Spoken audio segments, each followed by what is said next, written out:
Hello everyone, today we are heading to Pikes Peak. It is one of the coolest spots in Colorado. This mountain is huge, standing at 14,115 feet, and the views are absolutely amazing. If you love nature, great views, and a bit of adventure, you're going to love this trip. So pack your bags, get ready, and let's go to Pikes Peak together. We bought our entrance ticket and summit ticket online all at once. It was super easy and saves you time when you get here. Plus, you don't have to worry about the availability, and I definitely recommend doing this before you go. I'll show you how to book it online. There are different categories for you to choose from. If you're driving your own car, you will want to get the admission tickets and timed entry permits. The timed entry permit is what allows you to reach the summit. Since we were driving, we purchased the admission tickets and timed entry permits. Keep in mind that you must buy the adult one-day admission per person to enter, and the summit ticket is purchased per vehicle. Just select the adult one-day admission, enter the quantity for the number of people in your group, and you're set. Before you finalize your booking, check for promo codes on the same website. We found a code 2 off and got $2 off our entire purchase. Just a heads up, this code only works for online purchases. You cannot use it if you're buying tickets at the entrance.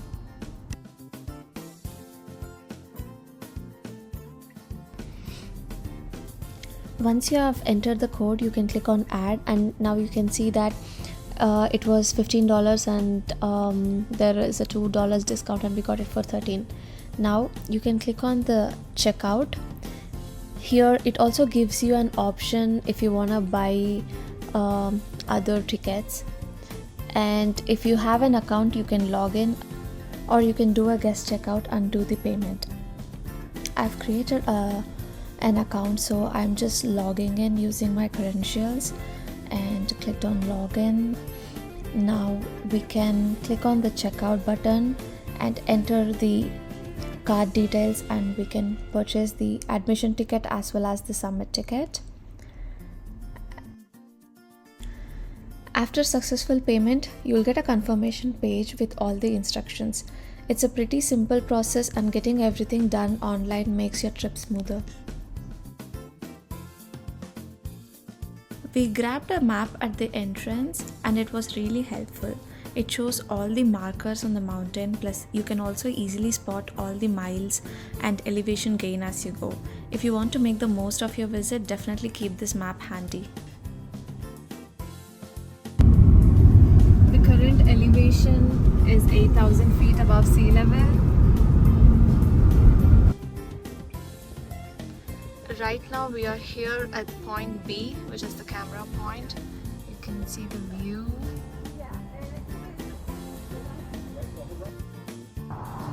This is the first viewpoint of the Pikes Peak. We are at the Crystal Lake Reservoir, and there's Bigfoot.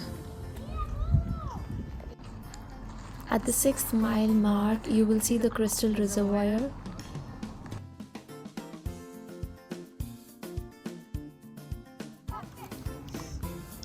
The water is so clear.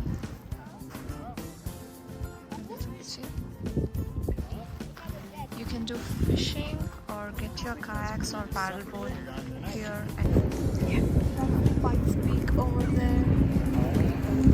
We'll be going there in a bit.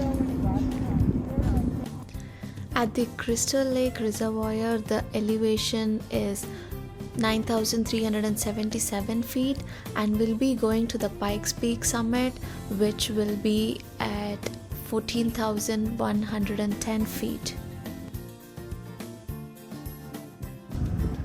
We are at the 9th mile marker, and the elevation here is 9,931 feet. This is the halfway picnic area, and here we're having some drinks. There are restrooms here near the halfway picnic area, so you can stop.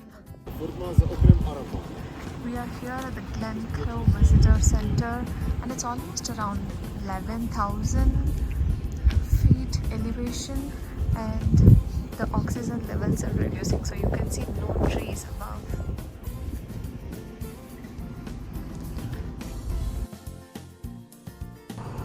Inside the Glenclow Visitor Center, there are lots of things you can buy from souvenirs to gear. There's also a small restaurant where you can grab some food to keep you fueled up for the rest of your trip. I think it's a great spot to take a break before heading up to the summit.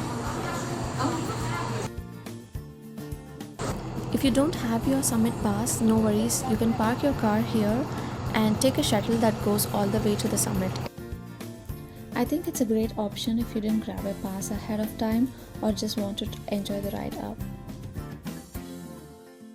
As you go higher up the mountain, you will notice there are no trees. That's because there isn't enough oxygen up here for them to survive, and the landscape changes a lot as you ascend, which makes the journey even more interesting.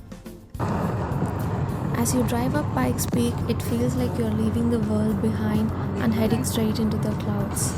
The road winds and twists, offering stunning views around every corner. Look at this view. When you look down, you can see so many trees, but up here it's mostly just rocks. You can even spot some snow here and there on the tops of the mountains. The contrast is amazing, right? The higher you go, the more you realize you're on a journey through different worlds. At some points, the road seems you lead right into the sky and you get the surreal feeling of driving into the clouds.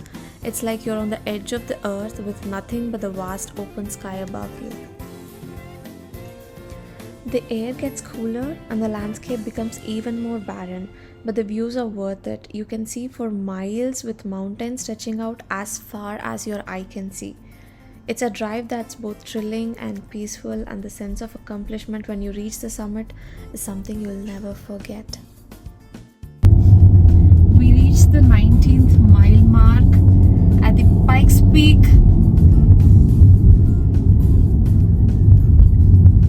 We are just 1 mile away to the summit house. Yes, let's go. Let's go.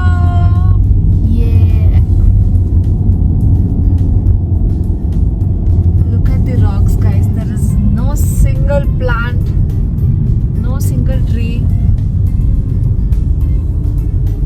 just rocks. And we reached the Pikes Peak Summit Visitor Center parking.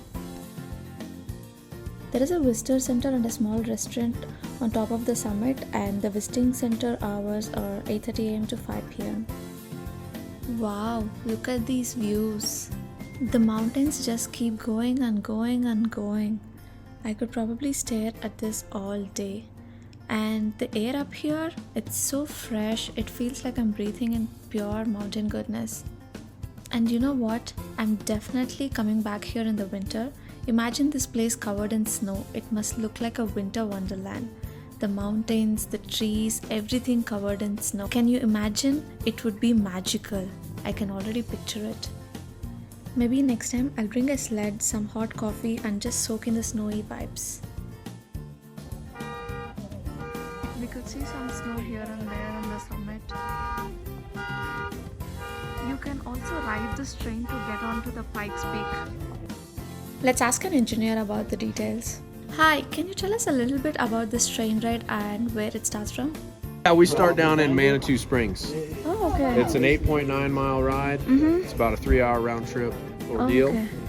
And you get 40 minutes at the top, and it's about an hour 10 each way. Wow, that's so cool. Yeah, it's fun. What are the hours of operation? So the first train is out at 8 a.m. And then the last one leaves around 4:40 usually. Okay. And there's usually 10 to 12 trains per day. Wow, that's nice. Yep. Thank you for sharing the information.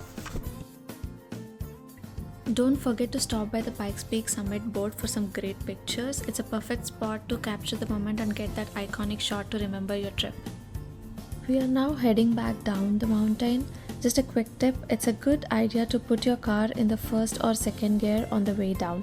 This helps control your speed and reduces the strain on your brakes. How's it going? Good. Hello, how are you? Hi. Just doing a brake temperature check. Okay. So 300 is hot, 125 is what you're aiming for. 176, A plus. You know what you're doing up here. Yeah, Thank that's you. good. Have a good day. Thank you too. On the way back, at the Glenclove Visitor Center, they would do a brake temperature check.